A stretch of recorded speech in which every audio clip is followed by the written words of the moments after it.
शिव महापुराण कथा।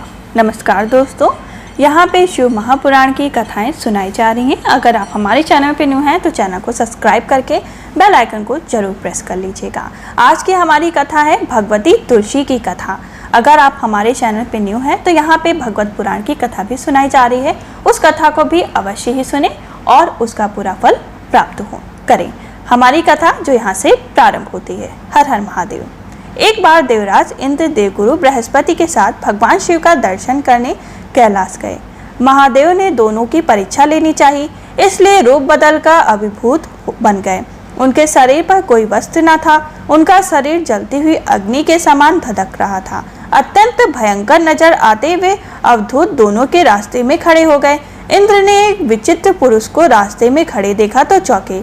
इंद्र को देवराज होने का गर्व घेरने लगा। उन्होंने उस भयंकर पुरुष से पूछा, तुम कौन हो? भगवान शिव अभी कैलाश पर विराजे हैं, यहाँ कहीं भ्रमण पर हैं। मैं उनके दर्शन के लिए आया हूँ। इंद्र ने कई प्रश्न किए, लेकिन वह पुरुष योनि के समान मौन ही रहा। इंद्र को लगा कि एक साधारण प्राणी उनका अपमान कर रहा है।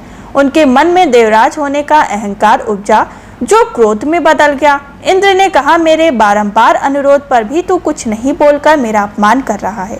मैं तुझे अभी दंड दे देता हूँ। ऐसा कहकर इंद्र ने वज्र उठा लिया। भगवान शिव ने वज्र को उसी समय स्तंभित यानी जड़ कर दिया। इंद्र की बाह कड़ गई। भगवान अवधूत क्रोध से लाल हो गए। बृहस्पति उनके चेहरे पर आई। क्रोध की ज्वाला को देखकर समझ गए कि ऐसा प्रचंड स्वरूप महादेव के अतिरिक्त किसी का नहीं हो सकता।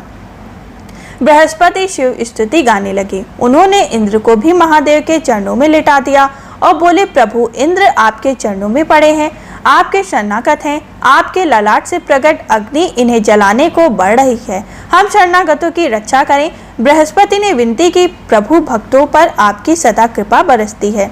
आप भक्त वत्सल और सर्व सामर्थ्य हैं। आप इस तेज को कहीं और स्थान दीजिए ताकि इंद्र के प्राणों की रक्षा हो।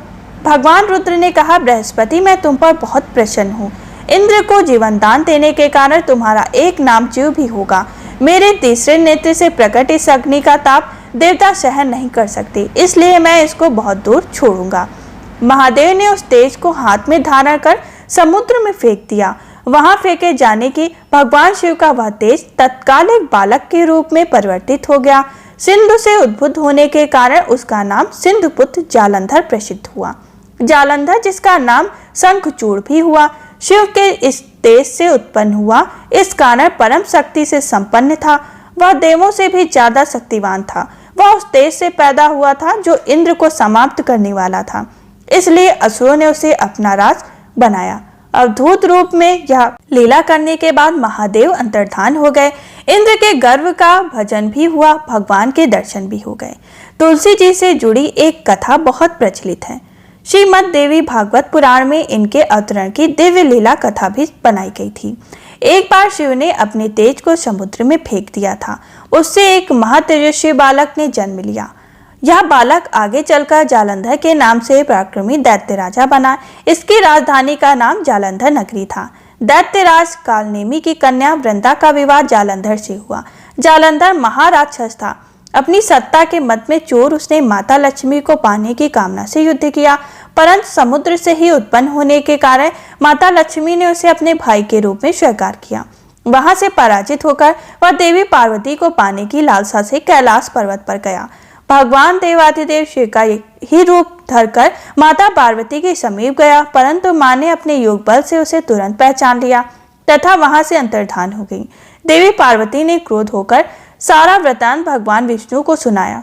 जालंधर की पत्नी वृंदा अत्यंत पतिव्रता थी, स्त्री थी। उसी पतिव्रता धर्म की शक्ति से जालंधर ने ना तो मारा जा सकता था, ना ही पराजित हो सकता था। इसलिए जालंधर का नाश करने के लिए वृंदा के पतिव्रत धर्म को भंग करना बहुत जरूरी था। इस कारण भगवान विष्णु ऋषि का वेश धारण कर वन में जा पहुंचे, जहां वृंदा अकेली भ्रमण कर रही थी। भगवान के साथ दो मायावी राक्षस भी थे, जिन्हें देखकर वृंदा भयभीत हो गई। ऋषि ने वृंदा के सामने पल में दोनों को भस्म कर दिया। उनकी शक्ति देखकर वृंदा कैलाश पर्वत पर महादेव के साथ युद्ध कर रहे अपने पति जालंधर के बारे में पूछा। ऋषि ने अपनी माया जाल से दो बानर प्रकट किए। एक बानर के हाथ में जालंधर का सिर था तथा दूसरे के हाथ में घड़ा। अपने पति की यह दशा देखकर वृंदा मूर्छित होकर गिर पड़ी। होश में आने पर उन्होंने ऋषि रूप भगवान से विनती की कि वह उसके पति को जीवित करें। भगवान ने अपनी माया से पुनः जालंधर का सिर धड़ से जोड़ दिया, परंतु स्वयं भी वह उसी शरीर में प्रवेश कर गए। वृंदा को इस छल का जरा सा भी आभास न हुआ। जालंधर बने भगवान के साथ वृंदा प्रतिव्रत का व्यवहार करने लगी, जिससे उसका सतीत्व भंग हो गया। ऐसे होते ही वृंदा का पति जालंधर युद्ध में हार गया। इस सारी लीला का जब वृंदा को पता चला तो उसने क्रोध होकर भगवान विष्णु को शिला होने का श्राप दिया तथा स्वयं सती हो गई। जहां वृंदा भस्म हुई वह तुलसी का पौधा होगा। भगवान विष्णु ने वृंदा से कहा, हे वृंदा, तुम अपने सतीत्व के कारण मुझे लक्ष्मी से भी अधिक प्रिय हो गई। अब तुम तुलसी के रूप में सदा मेरे साथ रहोगी। जो मनुष्य भी मेरे शालिग्राम रूप के साथ तुलसी का विवाह करेगा, उसे उस लोक और परम लोक में विपुल यश प्राप्त होगा। जिस घर में तुलसी होती है वहां यम के दूत भी असमय नहीं आ सकती। गंगा व नर्मदा के जल में स्नान तथा तुलसी का पूजन बराबर माना जाता है।